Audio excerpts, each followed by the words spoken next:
ਗੁਰੂ ਰੂਪ ਗੁਰੂ ਪਿਆਰੀ ਸਾਧ ਸੰਗਤ ਜੀ, ਵਾਹਿਗੁਰੂ ਜੀ ਕਾ ਖਾਲਸਾ, ਵਾਹਿਗੁਰੂ ਜੀ ਕੀ ਫਤਿਹ।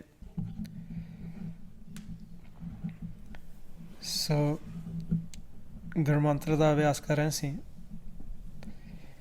ਇਸ ਤਰੀਕੇ ਦੇ ਨਾਲ ਸਾਸਕ੍ਰਿਤ ਸਿਮਰਨ ਕਰਦੇ ਹੋਏ, ਸਾਥ ਸਿਮਰਨ ਕਰਦੇ ਹੋਏ ਅਸੀਂ ਕੋਸ਼ਿਸ਼ ਕਰ ਰਹੇ ਹਾਂ ਕਿ ਆਪਣੇ ਮਨ ਨੂੰ ਵਿਚਾਰਾਂ ਤੋਂ ਮੁਕਤ ਕਰਨਾ, ਫੁਰਨਿਆਂ ਤੋਂ ਰਹਿਤ ਕਰਨਾ। ਸਿਮਰਨ ਅਭਿਆਸ ਹੈ ਇਸ ਖਾਤਰ ਕਿ ਅਸੀਂ ਸਿੱਖ ਲਈਏ ਕਿ ਕਿਵੇਂ ਅਸੀਂ ਆਪਣੇ ਮਨ ਨੂੰ ਮਾਰਨਾ ਸ਼ਬਦ ਦੁਆਰਾ। ਜਿਸ ਘਰ ਦੇ ਵਿੱਚ ਅਸੀਂ ਮੌਤ ਤੋਂ ਬਾਅਦ ਜਾਣਾ ਹੀ ਆ, ਜਿਹਨੂੰ ਮਹਾਰਾਜ ਕਹਿੰਦੇ ਆ ਮੂੰਹਾਂ ਜਿੱਤ ਕਰ ਜਾਈਏ। ਮਹਾਰਾਜ ਦੱਸਦੇ ਨੇ ਕਿ ਜਿਸ ਘਰ ਦੇ ਵਿੱਚ ਅਸੀਂ ਜਾਣਾ ਹੈ ਮੌਤ ਤੋਂ ਬਾਅਦ, ਉੱਥੇ ਕੋਸ਼ਿਸ਼ ਕਰੀਏ ਕਿ ਜੀਂਦਿਆਂ ਜੀ ਉਪੜੀਏ। ਜਿਹਨੂੰ ਮਹਾਰਾਜ ਫਰਮਾਉਂਦੇ ਨੇ ਮੋਇਆਂ ਜਿੱਤ ਕਰ ਜਾਈਏ ਤੇ ਜੀਵ ਦੇ ਆ ਮਰ ਮਾਰ, ਅਨਹਦ ਸ਼ਬਦ ਸੁਹਾਵਣੇ ਪਾਈਐ ਗੁਰ ਵਿਚਾਰ, ਅਨਹਦ ਬਾਣੀ ਪਾਈਐ ਤਾਂ ਹੋਮੈ ਹੋਏ ਵਿਨਾਸ਼। ਅਸੀਂ ਕੋਸ਼ਿਸ਼ ਕਰ ਰਹੇ ਹਾਂ ਨਾਮ ਸਿਮਰਨ ਅਭਿਆਸ ਕਰਕੇ ਕਿ ਅਸੀਂ ਸਿੱਖ ਲਈਏ ਕਿ ਅਸੀਂ ਕਿਵੇਂ ਆਪਣੇ ਮਨ ਨੂੰ ਵਿਚਾਰਾਂ ਤੋਂ ਰਹਿਤ ਕਰਨਾ, ਇਸ ਮਨ ਨੂੰ ਮਾਰਨਾ। ਇਸ ਨੂੰ ਫਿਰ ਸਤਿਗੁਰੂ ਆਪਣੇ ਘਰ ਵਿੱਚ ਸੁਰਜੀਤ ਕਰਦੇ ਆ, ਜਿਹਨੂੰ ਮਹਾਰਾਜ ਕਹਿੰਦੇ ਆ ਸਤਿਗੁਰ ਕੈ ਜਨਮੈ ਗਵਨ ਮਟਾਇਆ। ਜਦੋਂ ਅਸੀਂ ਇੱਕ ਵਾਰੀ ਆਪਣੇ ਮਨ ਨੂੰ ਸ਼ਬਦ ਦੁਆਰਾ ਮਾਰ ਲੈਂਦੇ ਹਾਂ ਤਾਂ ਕੀ ਹੁੰਦਾ ਕਿ ਸਾਡਾ ਜਿਹੜਾ ਮਨ ਆ, ਇਸ ਦਾ ਸਤਿਗੁਰ ਦੇ ਘਰ ਦੇ ਵਿੱਚ ਜਨਮ ਹੁੰਦਾ ਆ। ਜਦੋਂ ਸਾਡਾ ਮਨ ਉੱਥੇ ਸੁਰਜੀਤ ਹੁੰਦਾ ਆ, ਸਤਿਗੁਰੂ ਇਸ ਨੂੰ ਸੁਰਜੀਤ ਕਰ ਦਿੰਦੇ ਆ। ਅਤੇ ਮਹਾਰਾਜ ਨੇ ਦੱਸਿਆ ਹੋਇਆ ਕਿ ਸਾਡਾ ਆਵਾਗਾਉਣ ਦਾ ਚੱਕਰ ਜਿਹੜਾ ਆ, ਆਉਣ ਜਾਣ ਦਾ, ਉਹ ਖਤਮ ਹੋ ਜਾਂਦਾ, ਅਸੀਂ ਅਮਰ ਹੋ ਜਾਂਦੇ ਹਾਂ। ਜਿਹਨੂੰ ਮਹਾਰਾਜ ਨੇ ਫਿਰ ਸੁਣ ਲਓ ਕਿ ਗੁਰਬਾਣੀ 'ਚ ਦੱਸਿਆ ਹੋਇਆ ਮਹਾਰਾਜ ਨੇ ਸਤਿਗੁਰ ਕੈ ਜਨਮੈ ਗਵਨ ਮਟਾਇਆ।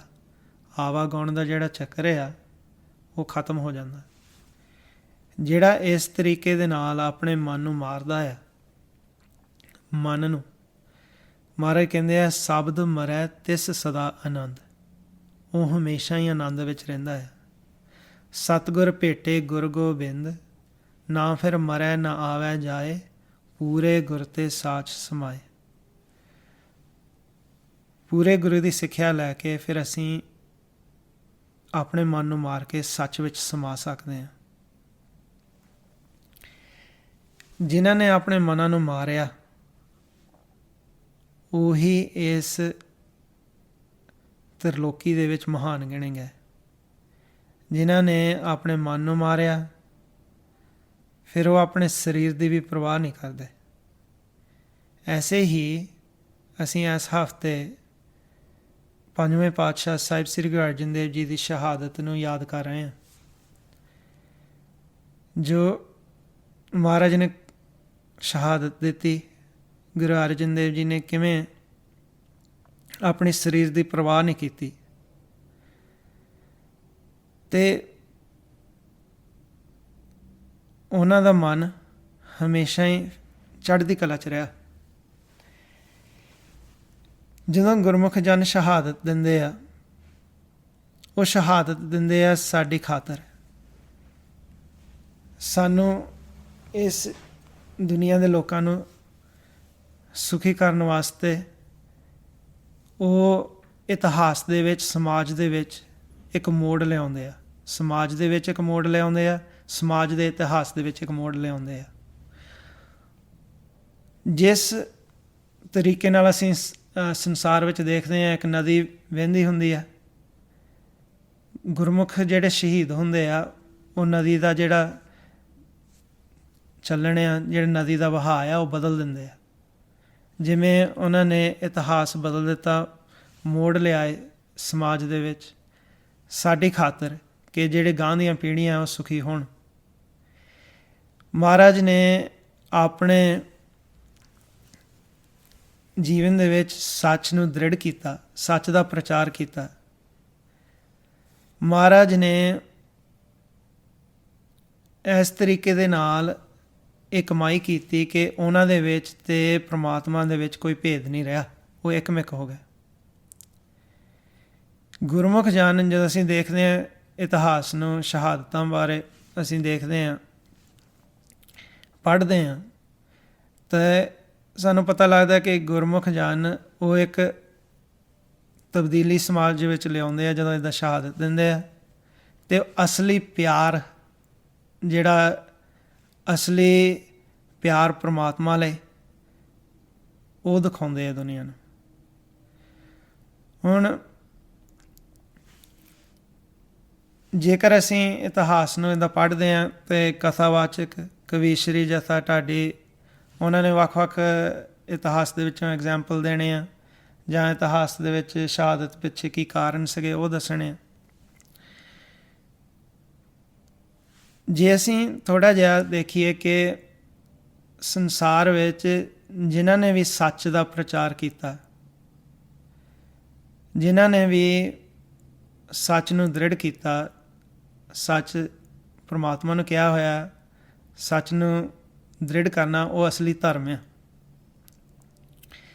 ਜਿਨ੍ਹਾਂ ਨੇ ਅਸਲੀ ਇਸ ਧਰਮ ਨੂੰ ਅਪਣਾਇਆ, ਸੱਚ ਨੂੰ ਦ੍ਰਿੜ ਕੀਤਾ, ਸੱਚ ਨਾਲ ਇੱਕਮਿਕ ਹੋਏ ਅਤੇ ਉਸ ਦਾ ਪ੍ਰਚਾਰ ਕੀਤਾ ਸੰਸਾਰ ਵਿੱਚ, ਜਿਹੜੇ ਮਨਮੁਖ ਜੀਵ ਆ ਉਹ ਹਮੇਸ਼ਾ ਹੀ ਉਹਨਾਂ ਦੇ ਖਿਲਾਫ ਖੜ੍ਹੇ ਹੋਏ।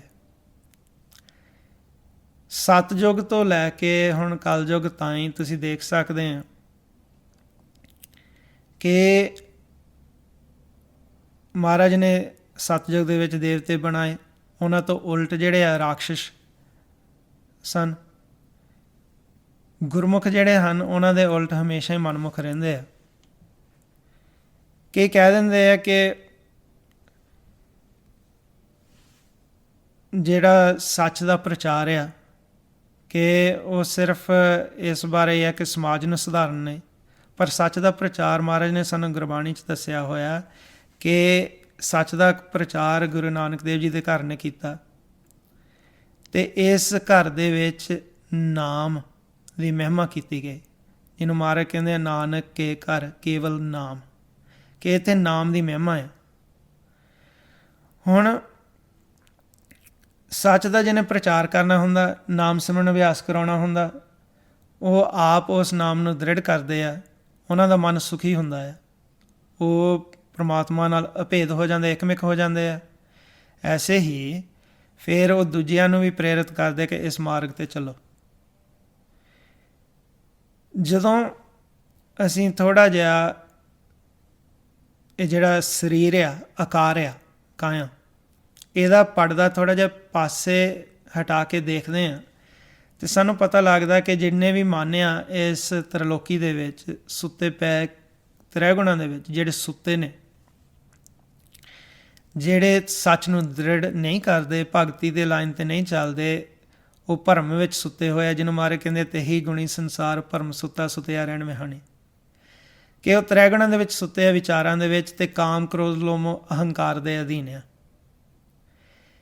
ਇੱਥੇ ਇਸ ਤ੍ਰਿਲੋਕੀ ਦੇ ਵਿੱਚ ਕਾਲ ਕੌਤਕ ਕਰਦਾ ਹੈ ਮਨ ਨੂੰ ਖਿਡਾਉਣ ਵਾਸਤੇ, ਜਿਹਨੂੰ ਮਹਾਰਾਜ ਕਹਿੰਦੇ ਕੌਤਕ ਕਾਲ ਇਹ ਹੁਕਮ ਪਠਾਇਆ। ਅਤੇ ਇਹਦੇ 5 ਦੂਤ ਜਿਹੜੇ ਆ, ਕਾਮ ਕ੍ਰੋਧ ਲੋਭ ਅਹੰਕਾਰ, ਇਹਦੇ ਜਰਨੈਲ ਨੇ, ਇਹਨਾਂ ਨੇ ਮਨ ਨੂੰ ਇੱਥੇ ਸਲਾਇਆ ਹੋਇਆ ਹੈ ਫੁਰਨਿਆਂ ਦੇ ਵਿੱਚ, ਵਿਚਾਰਾਂ ਦੇ ਵਿੱਚ, ਜਿਹਨੂੰ ਮਹਾਰਾਜ ਕਹਿੰਦੇ ਪੰਜ ਦੂਤ ਚਿਤ ਬੇਵਕਾਰਾ ਮਾਇਆ ਮੋਹ ਕਾ ਇਹ ਪਸਾਰਾ, ਕਿ ਉਹਨਾਂ ਨੇ ਵਿਚਾਰਾਂ ਦਾ ਪਸਾਰਾ ਖੜਾ ਕਰ ਦਿੱਤਾ, ਕਿਉਂਕਿ ਸਾਡੇ ਮਨ ਦੀ ਗਲਤੀ ਹੈ ਕਿ ਅਸੀਂ ਇਸ ਇਲਾਕੇ ਨਾਲ ਮੋਹ ਪਾ ਲਿਆ, ਆ ਜਿਹੜੇ ਤ੍ਰੈ ਗੁਣਾਂ ਦਾ, ਮਾਇਆ ਦਾ। ਸਾਡਾ ਇੱਥੇ ਫਿਰ ਮਨ ਜਿਹੜਾ ਆ ਸੌਂ ਗਿਆ, ਇਹਨਾਂ ਨੇ ਸਲਾ ਦਿੱਤਾ ਇਹਨੂੰ। ਹੁਣ ਜਦੋਂ ਸੱਚ ਦਾ ਪ੍ਰਚਾਰ ਹੁੰਦਾ ਆ, ਜਿਵੇਂ ਮਹਾਰਾਜ ਨੇ ਕੀਤਾ ਸੱਚ ਦਾ ਪ੍ਰਚਾਰ ਇਸ ਤ੍ਰਿਲੋਕੀ ਦੇ ਵਿੱਚ, ਜਿਹੜਾ ਕਾਲ ਆ, ਕਾਲ ਹਮੇਸ਼ਾ, ਕਿਉਂਕਿ ਉਹਨੇ ਮਨ ਨੂੰ ਖਿਡਾਉਣਾ ਹੁੰਦਾ ਆ, ਉਹ ਚਾਹੁੰਦਾ ਹੁੰਦਾ ਹੈ ਕਿ ਇਸ ਪ੍ਰਚਾਰ ਨੂੰ ਰੋਕਿਆ ਜਾਏ। ਕਾਮ ਕ੍ਰੋਧ ਲੋਭ ਅਹੰਕਾਰ ਜਿਹੜੇ ਆ, ਉਹਨਾਂ ਦਾ ਜਿਹੜਾ ਪਰਦਾ ਫਾਸ਼ ਹੁੰਦਾ ਆ ਜਦੋਂ ਸੱਚ ਦਾ ਪ੍ਰਚਾਰ ਚੱਲਦਾ ਆ। ਸੱਚ ਦਾ ਪ੍ਰਚਾਰ ਜਿਹੜਾ ਆ ਉਹ ਇਸੇ ਪ੍ਰਥਾ ਹੈ ਕਿ ਕਿਵੇਂ ਅਸੀਂ ਭਗਤੀ ਕਰਨੀ, ਸੱਚ ਨੂੰ ਦ੍ਰਿੜ ਕਰਨਾ, ਜਿਉਂ-ਜਿਉਂ ਫਿਰ ਇਸ ਮਾਰਗ 'ਤੇ ਚੱਲਣਾ ਹੁੰਦਾ, ਜਿਹੜੇ ਮਨ ਇਸ ਪ੍ਰਚਾਰ ਨੂੰ ਸੁਣਦੇ ਆ ਉਹ ਲਿਵ ਦਾ ਰਾਹ ਅਖਤਿਆਰ ਕਰਦੇ, ਦਇਆ, ਨਮਰਤਾ, ਸਹਿਨਸ਼ੀਲਤਾ, ਜਤ, ਸਤ, ਸੰਤੋਖ ਧਾਰਨ ਕਰਦੇ ਆ, ਕਾਮ, ਕ੍ਰੋਧ, ਮੋਹ, ਹੰਕਾਰ ਨੂੰ ਛੱਡ ਦਿੰਦੇ ਆ, ਅਤੇ ਫਿਰ ਉਹ ਤ੍ਰਿਲੋਕੀ ਤੋਂ ਵੀ ਉੱਪਰ ਉੱਠ ਜਾਂਦੇ ਆ। ਤਾਂ ਫਿਰ ਇਹ ਪ੍ਰਚਾਰ ਕਰਨ ਦੇ ਵਿੱਚ ਜਿਹੜੇ ਗੁਰਮੁਖ ਜਨ ਆ ਉਹ ਦੱਸਦੇ ਨੇ ਕਿ ਅਸਲੀ ਧਰਮ ਕੀ ਆ। ਝੂਠ ਦਾ ਜਿਹੜਾ ਪਰਦਾ ਉਹ ਫਾਸ਼ ਕਰ ਦਿੰਦੇ ਆ ਕਿ ਅਸਲੀ ਰਾਜਾ ਕੀ ਕਰਦਾ ਹੁੰਦਾ, ਅਸਲੀ ਧਾਰਮਿਕ ਆਗੂ ਉਹ ਕਿਵੇਂ ਦਾ ਹੋਣਾ ਚਾਹੀਦਾ ਉਹ ਵੀ ਦੱਸਦੇ ਆ, ਪਰ ਨਾਲ ਨਾਮ ਨੂੰ ਦ੍ਰਿੜ ਕਰਾਉਂਦੇ ਆ। ਅਤੇ ਜਿਹੜੇ ਜੀਵ ਆ ਇਸ ਤ੍ਰਿਗੁਣਾਂ ਦੇ ਵਿੱਚ ਸੁੱਤੇ ਹੋਏ ਉਹ ਵੀ ਜਾਗਣ ਲੱਗ ਪੈਂਦੇ ਆ। ਹੁਣ ਕਾਲ ਅਤੇ 5 ਦੂਤ ਜਿਹੜੇ ਆ ਇਹ ਚਾਹੁੰਦੇ ਨੇ ਕਿ ਇਹ ਪ੍ਰਚਾਰ ਚੱਲੇ ਨਾ, ਕਿਉਂਕਿ ਉਹਨਾਂ ਨੇ ਤ੍ਰਿਗੁਣਾਂ ਦੇ ਵਿੱਚ ਹਰ ਇੱਕ ਮਨ ਨੂੰ ਸਲਾਉਣਾ ਹੁੰਦਾ।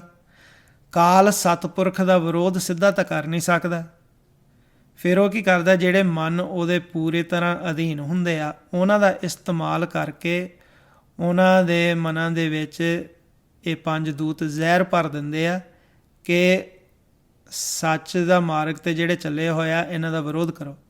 ਗੁਰਮੁਖ ਜਿਹੜੇ ਚੱਲਦੇ ਇਸ ਮਾਰਗ 'ਤੇ ਅਤੇ ਜਿਹੜੇ ਵਿਰੋਧ ਕਰਨ ਵਾਲੇ ਹੁੰਦੇ ਉਹ ਹੁੰਦੇ ਆ ਮਨਮੁਖ। ਤਾਂ ਮਹਾਰਾਜ ਨੇ ਕਹਿ ਦਿੱਤਾ ਗੁਰਮੁਖ ਸਿਉ ਮਨਮੁਖ ਅੜੈ।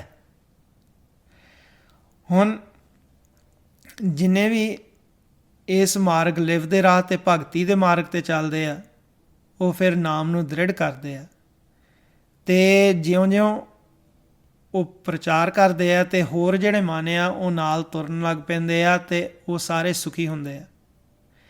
ਅਤੇ ਜਦੋਂ ਦ੍ਰਿਸ਼ਟਮਾਨ ਰੂਪ ਦੇ ਵਿੱਚ ਐਸਾ ਹੁੰਦਾ ਆ ਕਿ ਇੱਦਾਂ ਜੀਵ ਜੁੜਨ ਲੱਗ ਪੈਂਦੇ ਆ, ਅਤੇ ਕਈ ਵਾਰੀ ਕੀ ਹੁੰਦਾ ਕਿ ਇਹ ਜਿਹੜੇ ਮਨਮੁਖ ਲੋਕ ਆ ਦੇਖ ਦੇਖ ਕੇ ਇਹ ਅੰਦਰੋਂ ਜੈਲਸ ਹੋ ਜਾਂਦੇ ਆ, ਅੰਦਰੋਂ ਇਹਨਾਂ ਨੂੰ ਮਹਿਸੂਸ ਹੁੰਦਾ ਕਿ ਸਾਡਾ ਕੰਟਰੋਲ ਨਹੀਂ ਰਹਿਣਾ।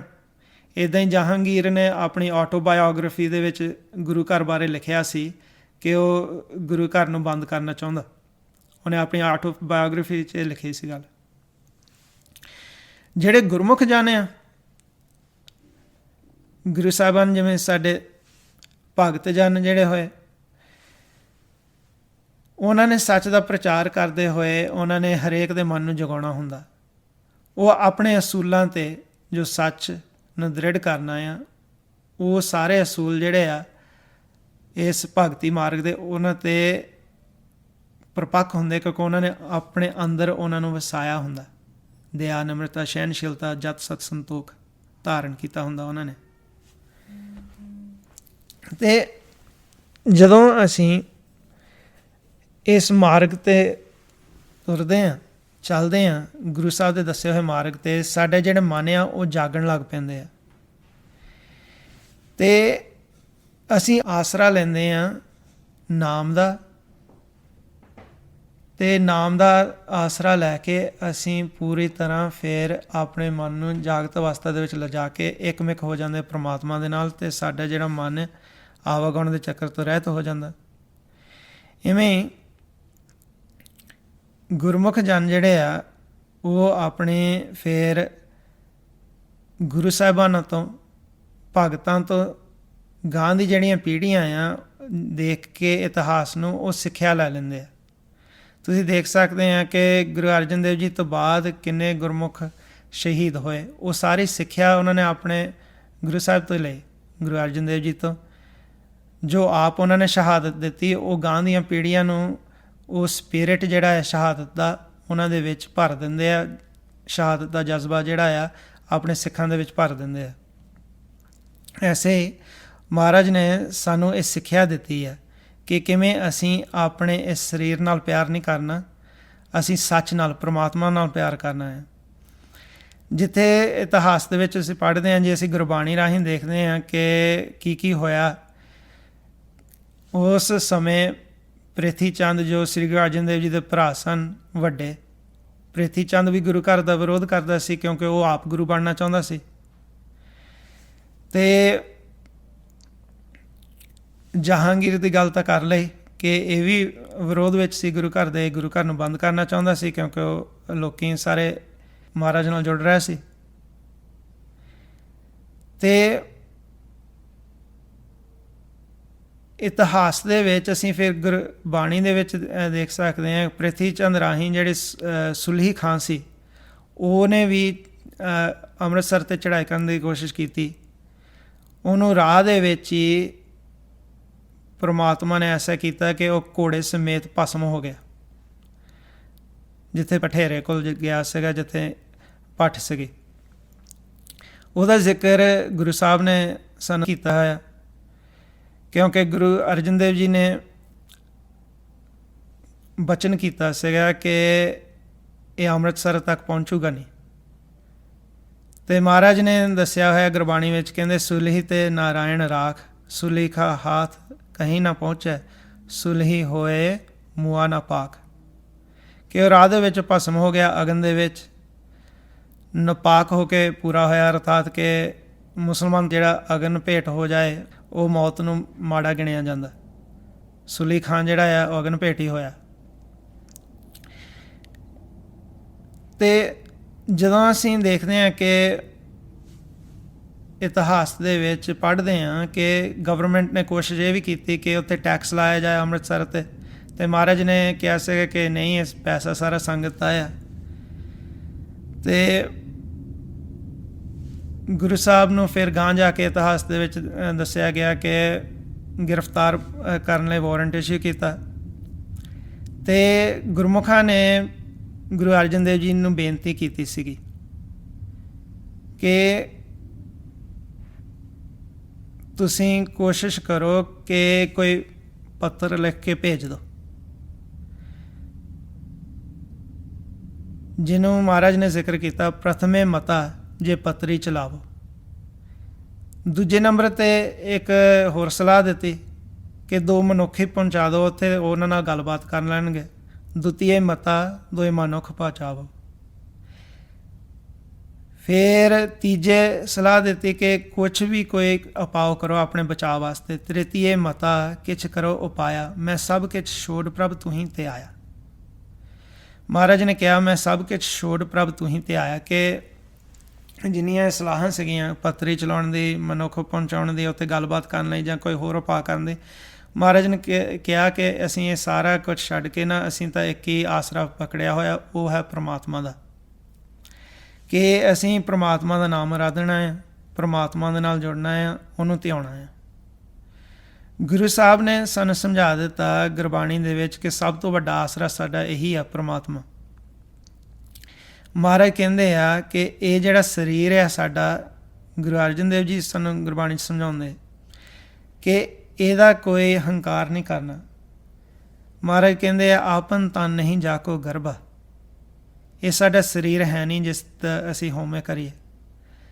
ਜੋ ਵੀ ਰਾਜ ਆ, ਪੈਸਾ ਆ, ਧਨ ਆ, ਇਹ ਵੀ ਸਾਡਾ ਨਹੀਂ। ਰਾਜ ਮਿਲਕ ਨਹੀਂ ਆਪਨ ਦਰਬਾ, ਆਪਨ ਨਹੀਂ ਕਾਕੋ ਲਪਟਾਇਓ। ਕਿ ਜਿੰਨੀ ਵੀ ਮਾਇਆ ਆ ਇਹ ਸਾਡੀ ਹੈ ਨਹੀਂ, ਇਹਨੂੰ ਕਿਉਂ ਅਸੀਂ ਚੁੰਬੜਦੇ ਆ ਮਾਇਆ ਨੂੰ। ਆਪਨ ਨਾਮ ਸਤਿਗੁਰ ਤੇ ਪਾਇਓ, ਕਿ ਸਾਡਾ ਜਿਹੜਾ ਸਤਿਗੁਰ ਤੋਂ ਨਾਮ ਪ੍ਰਾਪਤ ਹੁੰਦਾ ਉਹੀ ਸਾਡਾ ਆ। ਸਤਿਗੁਰ ਤੋਂ ਨਾਮ ਜਿਹੜਾ ਮਿਲ ਜਾਏ ਉਹੀ ਸਾਨੂੰ ਚਾਹੀਦਾ। ਤਾਂ ਜਿਹੜੇ ਗੁਰਮੁਖ ਜਨ ਆ, ਅਭਿਆਸ ਕਰਦੇ ਆ, ਉਹ ਆਸਰਾ ਲੈਂਦੇ ਆ ਪ੍ਰਮਾਤਮਾ ਦੇ ਨਾਮ ਦਾ।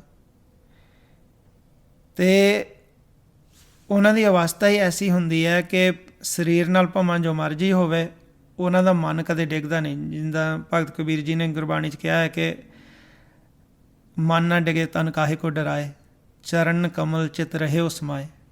ਕਿ ਪ੍ਰਮਾਤਮਾ ਦੇ ਚਰਨ ਕਮਲਾਂ ਦੇ ਵਿੱਚ ਸਾਡਾ ਚਿੱਤ ਜਿਹੜਾ ਆ ਪ੍ਰਮਾਤਮਾ ਦੇ ਨਾਮ ਦੇ ਵਿੱਚ ਜੁੜਿਆ ਰਹਿੰਦਾ ਆ। ਸਰੀਰ ਨੂੰ ਡਰਾਉਣਾ ਕਾਹਦਾ ਹੈ, ਕਿਉਂਕਿ ਮਨ ਜਿਹੜਾ ਅੰਦਰ ਇਹਦੇ ਬੈਠਾ ਹੈ ਉਹ ਡਿੱਗਦਾ ਨਹੀਂ। ਐਸੀ ਗੁਰਮੁਖਾਂ ਦੀ ਅਵਸਥਾ ਹੁੰਦੀ ਹੈ।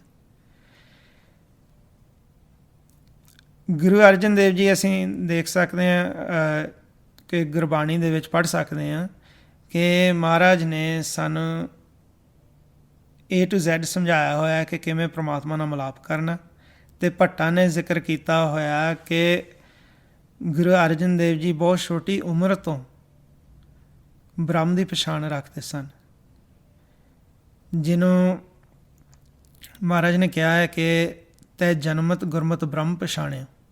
ਮਹਾਰਾਜ ਦੀ ਬਾਣੀ ਦੇ ਵਿੱਚ ਆ, ਗੁਰੂ ਅਰਜਨ ਦੇਵ ਜੀ ਪ੍ਰਥਾਏ ਕਿ ਜਨਮ ਤੋਂ ਉਹਨਾਂ ਨੂੰ ਗੁਰਮਤਿ ਦਾ ਗਿਆਨ, ਬ੍ਰਹਮ ਦੀ ਪਛਾਣ ਹੋਈ,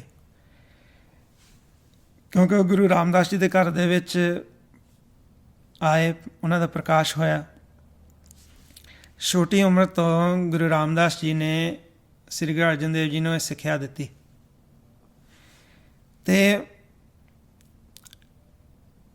ਸ੍ਰੀ ਗੁਰੂ ਅਰਜਨ ਦੇਵ ਜੀ ਦੋ ਹੋਰ ਭਰਾ ਸਨ। ਪ੍ਰਿਥੀ ਚੰਦ ਦਾ ਜ਼ਿਕਰ ਆਲਰੇਡੀ ਕੀਤਾ, ਉਹ ਸਾਰਿਆਂ ਨਾਲੋਂ ਵੱਡਾ ਸੀ। ਅਤੇ ਫਿਰ ਮਿਡਲ ਭਰਾ ਸੀਗਾ ਮਹਾਂਦੇਵ। ਮਹਾਂਦੇਵ ਦਾ ਸੁਭਾਅ ਸੀਗਾ ਕਿ ਉਹ ਸਾਧੂ ਸੁਭਾਅ ਸੀਗੇ, ਵਾਲੇ ਗੱਲਬਾਤ ਨਹੀਂ ਕਰਦੇ ਸੀ, ਸਮਾਜ ਦੇ ਵਿੱਚ ਨਹੀਂ ਵਿਚਰਦੇ ਸੀਗੇ, ਅੰਤਰਗਤ ਹੀ ਰਹਿੰਦੇ ਸੀ। ਸ੍ਰੀ ਗੁਰੂ ਅਰਜਨ ਦੇਵ ਜੀ ਉਹ ਸਭ ਤੋਂ ਨਜ਼ਦੀਕ ਸਨ ਸ੍ਰੀ ਗੁਰੂ ਰਾਮਦਾਸ ਜੀ ਦੇ, ਜੋ ਉਹਨਾਂ ਨੇ ਸਿੱਖਿਆ ਲਈ ਗੁਰੂ ਰਾਮਦਾਸ ਜੀ ਪੂਰੀ ਦੀ ਪੂਰੀ। ਅਤੇ ਇਤਿਹਾਸ ਦੇ ਵਿੱਚ ਦੱਸਿਆ ਹੋਇਆ ਕਿ ਪ੍ਰਿਥੀ ਚੰਦ ਉਹਨੇ ਵੀ ਉਸ ਵੇਲੇ ਤੋਂ ਗੁਰੂ ਅਰਜਨ ਦੇਵ ਜੀ ਦੇ ਖਿਲਾਫ ਹੋਇਆ, ਕਿਉਂਕਿ ਜਿਹੜੇ ਉਹਦੇ ਸੰਗੀ ਸਨ, ਉਹ ਪ੍ਰਿਥੀ ਚੰਦ ਅਤੇ ਉਹਦੇ ਆਪਣੇ ਜਿਹੜੇ ਸੰਗੀ ਸਨ, ਉਹ ਸੰਗਤ ਗੁਰੂ ਰਾਮਦਾਸ ਜੀ ਦੀ ਕਰਦੇ ਨਹੀਂ ਸੀ।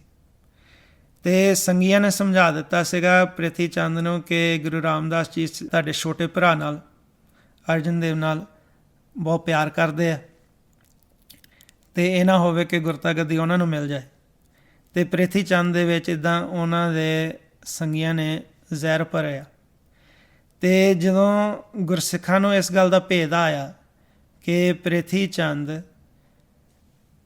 ਗੁਰੂ ਅਰਜਨ ਦੇਵ ਜੀ ਪ੍ਰਥਾਏ ਗਲਤ ਸੋਚ ਰਿਹਾ ਆ, ਅਤੇ ਉਹਨਾਂ ਨੇ ਸ੍ਰੀ ਗੁਰੂ ਰਾਮਦਾਸ ਜੀ ਨੂੰ ਬੇਨਤੀ ਕੀਤੀ ਸੀਗੀ ਕਿ ਉਹਨੂੰ ਸਮਝਾਓ, ਪ੍ਰਿਥੀ ਚੰਦ ਨੂੰ ਇਸ ਬਾਰੇ ਗਿਆਨ ਦਿਓ ਕਿ ਇੱਦਾਂ ਪਿਆਰ ਨਾਲ ਵਿਚਰਨਾ ਆ ਅਤੇ ਕੋਈ ਨੁਕਸਾਨ ਨਾ ਕਰੇ ਛੋਟੇ ਭਰਾ ਦਾ। ਸ੍ਰੀ ਗੁਰੂ ਰਾਮਦਾਸ ਜੀ ਨੇ ਪ੍ਰਿਥੀ ਚੰਦ ਨੂੰ ਬੁਲਾ ਲਿਆ ਸੀ ਸੰਗਤ ਵਿੱਚ, ਉਹਨੂੰ ਸਮਝਾਉਣ ਖਾਤਰ ਕਿ ਤੁਸੀਂ ਬੇਟਾ ਇੱਥੇ ਸੰਗਤ ਕਰਿਆ ਕਰੋ, ਦੂਰੋਂ ਦੂਰੋਂ ਸੰਗਤ ਆਉਂਦੀ ਆ ਅਤੇ ਸਾਰੇ ਦੇ ਮਨਾਂ ਨੂੰ ਸ਼ਾਂਤੀ ਮਿਲਦੀ ਹੈ, ਸ਼ਾਂਤੀ ਮਿਲਦੀ ਹੈ। ਅਤੇ ਤੁਸੀਂ ਵੀ ਜੇ ਬੈਠੋਗੇ ਸੰਗਤ ਵਿੱਚ ਅਤੇ ਕਾਫੀ ਸਿੱਖਿਆ ਮਿਲਦੀ ਹੈ ਅਤੇ ਪ੍ਰੈਕਟੀਕਲ ਤੌਰ 'ਤੇ ਤੁਸੀਂ ਚੱਲ ਸਕਦੇ ਹੋ। ਅਤੇ ਪ੍ਰਿਥੀ ਚੰਦ ਨੇ ਗੱਲ ਜਿਹੜੀ ਆ ਉਲਟ ਲੈ ਲਈ।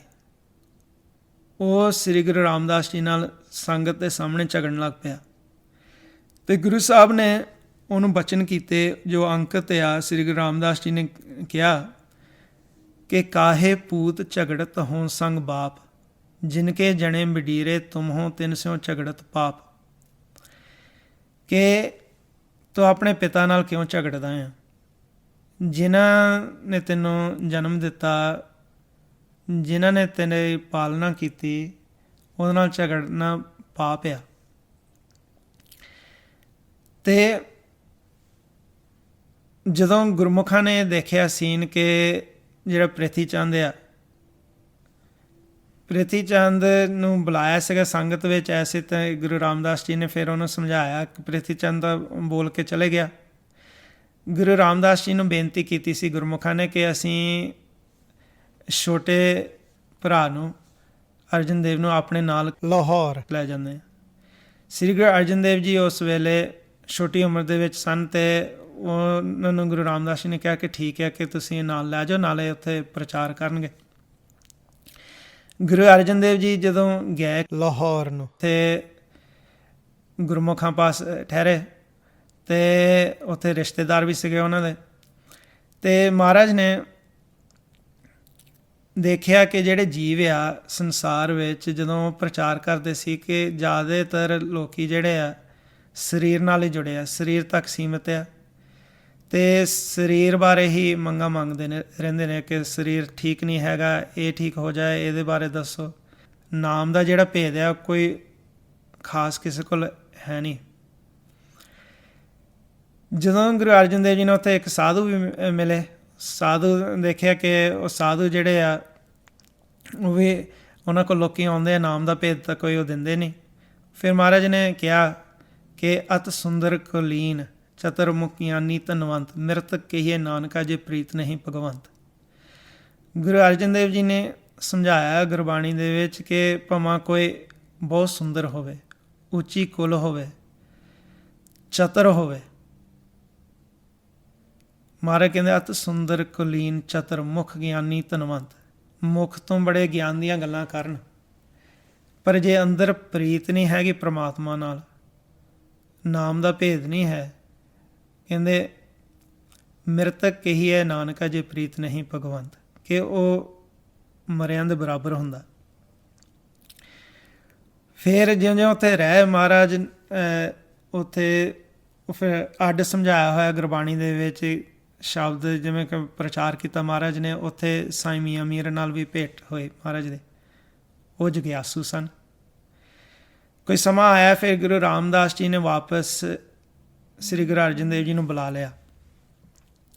ਗੁਰੂ ਅਰਜਨ ਦੇਵ ਜੀ ਜਦੋਂ ਵਾਪਸ ਆਏ ਅਤੇ ਸ੍ਰੀ ਗੁਰੂ ਰਾਮਦਾਸ ਜੀ ਨੇ ਫਿਰ ਉਹਨਾਂ ਨੂੰ ਉਸ ਵੇਲੇ ਸਮਝਾਇਆ, ਕਹਿੰਦੇ ਕਿ ਜਿਹੜਾ ਤੇਰਾ ਵੱਡਾ ਭਰਾ ਆ ਪ੍ਰਿਥੀ ਚੰਦ, ਉਹ ਧਾਤ ਦੇ ਰਸਤੇ 'ਤੇ ਚੱਲਿਆ ਹੋਇਆ ਹੈ, ਕਾਮ ਕ੍ਰੋਧ ਲੋਭ ਮੋਹ ਹੰਕਾਰ ਦੇ ਅਧੀਨ ਹੋ ਚੁੱਕਾ ਹੈ, ਅਤੇ ਉਹਦਾ ਰਾਹ ਜਿਹੜਾ ਹੈ ਗਲਤ ਆ। ਗੁਰੂ ਅਰਜਨ ਦੇਵ ਜੀ ਨੂੰ ਉਹਨਾਂ ਨੇ ਦੱਸਿਆ ਕਿ ਤੁਸੀਂ ਕੋਸ਼ਿਸ਼ ਕਰਨੀ ਹੈ ਕਿ ਇਹ ਲਿਵ ਦਾ ਰਾਹ ਅਖਤਿਆਰ ਕਰਨਾ, ਅਤੇ ਜੋ ਉਹ ਆਲਰੇਡੀ ਕਰ ਰਿਹਾ ਸੀ, ਅਤੇ ਇਸ ਧਾਤ ਦੇ ਰਸਤੇ 'ਤੇ ਕਦੇ ਨਹੀਂ ਆਉਣਾ, ਕਿਉਂਕਿ ਇੱਥੇ ਵਿਚਾਰਾਂ ਦਾ ਟਕਰਾਅ ਹੋ ਜਾਂਦਾ। ਗੁਰੂ ਰਾਮਦਾਸ ਜੀ ਨੇ ਇਸ ਤਰੀਕੇ ਨਾਲ ਸ੍ਰੀ ਗੁਰੂ ਅਰਜਨ ਦੇਵ ਜੀ ਨੂੰ ਸਮਝਾਇਆ। ਗੁਰੂ ਅਰਜਨ ਦੇਵ ਜੀ ਨੇ ਆਪਣੇ ਪਿਤਾ ਜੀ ਕੋਲ ਬੇਨਤੀ ਕੀਤੀ ਕਿ ਜਿਸ ਬ੍ਰਹਮ ਦੀ ਗੱਲ ਕਰਦੇ ਹਾਂ ਕਿ ਉਹਨਾਂ ਦੇ ਦਰਸ਼ਨ ਇੱਦਾਂ ਕਿਵੇਂ ਕੀਤੇ ਜਾਣ ਬਾਹਰ, ਉਹ ਫਿਰ ਗੁਰੂ ਰਾਮਦਾਸ ਜੀ ਨੇ ਸਮਝਾਇਆ, ਜਿਹਨੂੰ ਮਾਰੇ ਕਹਿੰਦੇ ਚੰਦ ਸੂਰਜ ਦੋਏ ਜੋਤ ਸਰੂਪ, ਜੋਤੀ ਅੰਦਰ ਬ੍ਰਹਮ ਅਨੂਪ, ਕਰੋ ਰੇ ਗਿਆਨੀ ਬ੍ਰਹਮ ਵਿਚਾਰ, ਜੋਤੀ ਅੰਤਰ ਧਰਿਆ ਪਸਾਰ। ਗੁਰੂ ਰਾਮਦਾਸ ਜੀ ਨੇ ਉਹਨਾਂ ਨੂੰ ਬਾਹਰ ਬ੍ਰਹਮ ਜੋਤ ਦੇ ਦਰਸ਼ਨ ਵੀ ਕਰਾਏ। ਫਿਰ ਮਹਾਰਾਜ ਨੇ ਗੁਰਬਾਣੀ ਦੇ ਵਿੱਚ ਸਮਝਾਇਆ, ਕਹਿੰਦੇ ਕਿ ਅਸੀਂ ਇਸ ਤਰੀਕੇ ਨਾਲ ਅਭਿਆਸ ਕੀਤਾ। ਗੁਰੂ ਅਰਜਨ ਦੇਵ ਜੀ ਆਪ ਹੀ ਆਪਣੀ ਬਾਣੀ ਦੇ ਵਿੱਚ ਉਹਨਾਂ ਨੇ ਸਮਝਾਇਆ, ਕਹਿੰਦੇ ਪੰਚ ਮਨਾਏ ਪੰਚ ਰਸਾਏ, ਪੰਚ ਵਸਾਏ ਪੰਚ ਗਵਾਏ, ਇਨ ਬਿਦ ਨਗਰ ਉਠਾ ਮੇਰੇ ਭਾਈ, ਦੁਰਤ ਗਿਆ ਗੁਰ ਗਿਆਨ ਦ੍ਰਿੜਾਈ। ਕਹਿੰਦੇ ਗੁਰੂ ਦਾ ਗਿਆਨ ਅਸੀਂ ਦ੍ਰਿੜ ਕੀਤਾ। ਜਿਹੜੇ ਦਇਆ ਨਮਰਤਾ ਸਹਿਣਸ਼ੀਲਤਾ ਜਸ ਸੰਤੋਖ, ਇਹਨਾਂ ਪੰਜਾਂ ਨੂੰ ਮਨਾਇਆ। ਜਿਹੜੇ ਕਾਮ ਕਰੋਧ ਲੋਭ ਮੋਹ ਹੰਕਾਰ ਆ, ਇਹ ਫਿਰ ਰੁੱਸ ਗਿਆ। ਇਹ ਹੁਣ ਸਾਰਿਆਂ ਦੇ ਅੰਦਰ ਤਾਂ ਹੁੰਦੇ ਆ।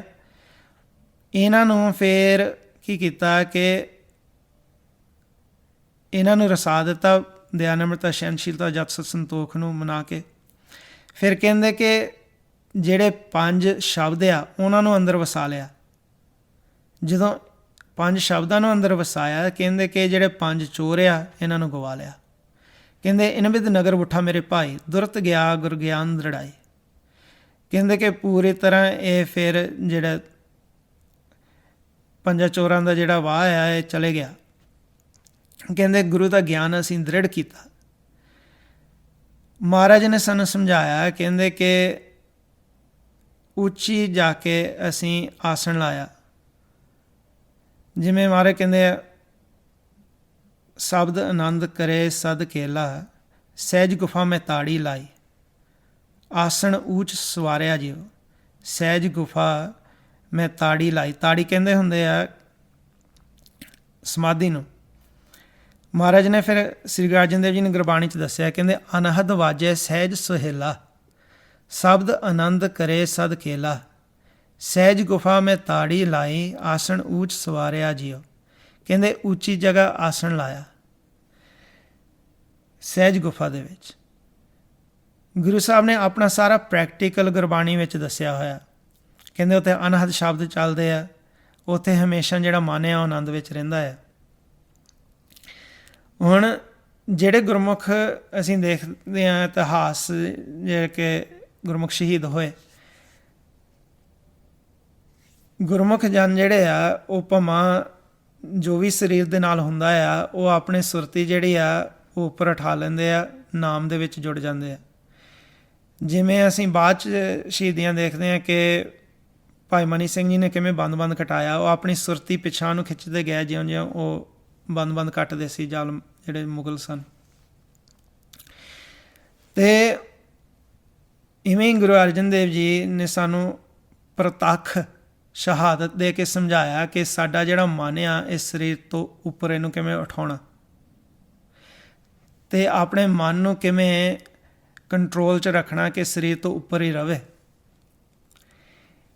ਇਹ ਜੋ ਸਿੱਖਿਆ ਆ ਮਹਾਰਾਜ ਨੇ ਸਾਨੂੰ ਦਿੱਤੀ, ਇਹ ਹੈ ਅਸਲੀ ਪਿਆਰ ਦੀ ਸਿੱਖਿਆ। ਕਿਉਂਕਿ ਅਸੀਂ ਜੇ ਇਸ ਮਾਰਗ 'ਤੇ ਚੱਲਦੇ ਹਾਂ, ਇਸ ਮਾਰਗ 'ਤੇ ਅਸੀਂ ਜੇ ਚਾਹੁੰਦੇ ਹਾਂ ਕਿ ਪ੍ਰਮਾਤਮਾ ਨਾਲ ਮਿਲਾਪ ਹੋਵੇ, ਸਾਡੇ ਅੰਦਰ ਪਿਆਰ ਕਿਹੋ ਜਿਹਾ ਹੋਣਾ ਚਾਹੀਦਾ ਹੈ ਕਿ ਸਾਡਾ ਇਸ ਮਾਇਆ ਤੋਂ ਉੱਪਰ ਮਨ ਉੱਠ ਜਾਏ।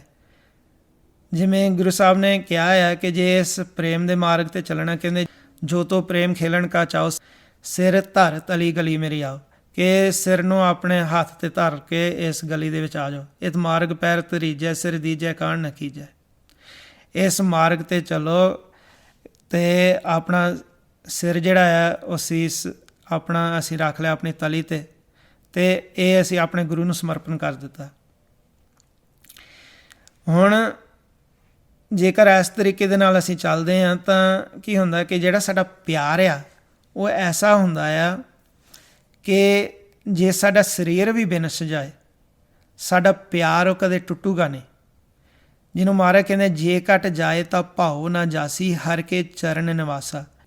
ਜੇਕਰ ਸਰੀਰ ਦੇ ਨਾਲ ਸਾਡਾ ਪਿਆਰ ਟੁੱਟ ਜਾਏ ਫਿਰ ਨਹੀਂ ਨਿਵਾਸ ਹੋਣਾ।